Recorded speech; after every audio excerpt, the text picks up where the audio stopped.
मनीषा साजवानी जी। राधे राधे।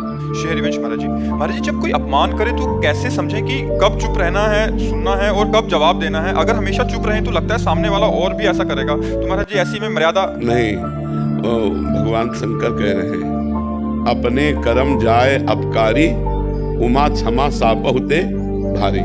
अगर हम किसी को क्षमा कर देते हैं तो हमारी क्षमा उसके ऊपर सांप से भी ज्यादा दंड देने वाली बन जाएगी। अगर हम चुप हो जाते हैं तो मालिक हिसाब करता है, और जब हम हिसाब करते हैं तो फंस जाते हैं। तो इसे कोशिश करें, जब हमारा कोई अपमान करे तो हमें सहकर वहां से चल देना चाहिए। हिसाब भगवान के ऊपर छोड़ देना चाहिए। लड़ाई झगड़ा करना, मारपीट करना, हिंसा करना अपने को बंधन में डाल लेना है। हमें लगता है अपने को बचाए। एक लंबे दुख भोगने से अच्छा थोड़ा कष्ट सह ले।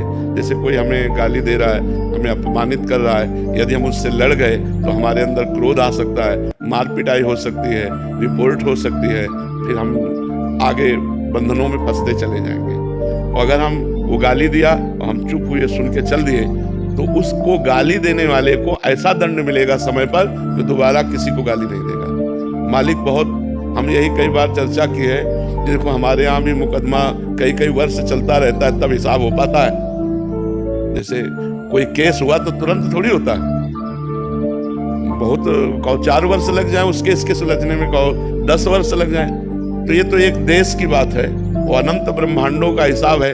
हमारे प्रभु के यहाँ कहते हैं कि देर है पर अंधेर नहीं, कहते ना, थोड़ा देर तो लगेगी कि आपको गाली दिया तुरंत उसको चोट नहीं लगेगी, पर समय आने पर ऐसी चोट लगेगी कि जिंदगी में गाली देना भूल जाएगा। अपने को सहना चाहिए।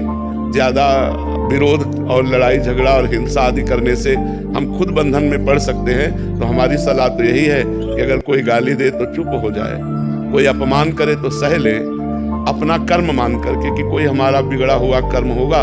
अब हम तो साधु वेश में तो यही समझाएंगे, हम तो यही कहेंगे कि अगर वो गाली दे रहा है तो हम सह जाते हैं, और वो हमको अपमानित कर रहा है तो चुपचाप चले जाते हैं। हिसाब भगवान के ऊपर छोड़ दें, क्योंकि जितनी जेलें भरी हिसाब करने में ही तो भरी है।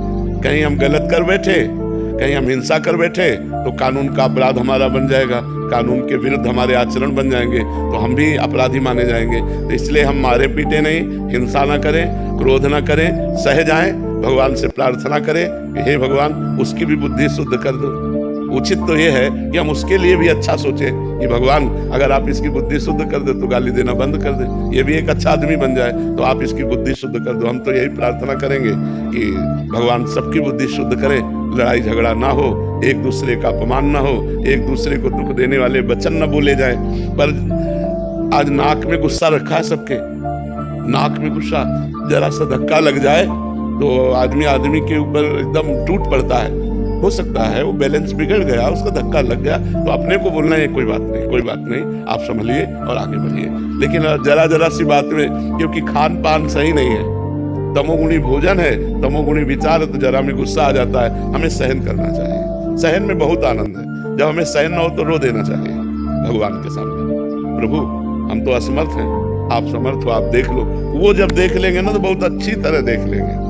तो यदि हम कर्म बुरा करते हैं तो 4 दिन भले हम चमक लें, इसके बाद हमको गिरना पड़ेगा। तो बुरा कर्म का बुरा फल भोगना पड़ेगा, अच्छे कर्म का अच्छा फल। तो वो तुम्हारे साथ बुरा कर रहा है, तुम उसके साथ अच्छा करो तो तुम्हें अच्छा सुख मिलेगा, और वो परिणाम में दुख भोगेगा। ये सिद्धांत है। और लड़ाई झगड़ा करोगे तो जैसे वो अपराधी वैसे आप अपराध कर रहे हो, तो फिर उसको दंड भगवान क्यों देंगे? ये तो आप भी अपराधी कर, उसने गाली दिया आपने गाली दे दिया, उसने विरोध किया आपने विरोध किया। उचित बात है हम विरोध न करें, हम गाली न दें, हम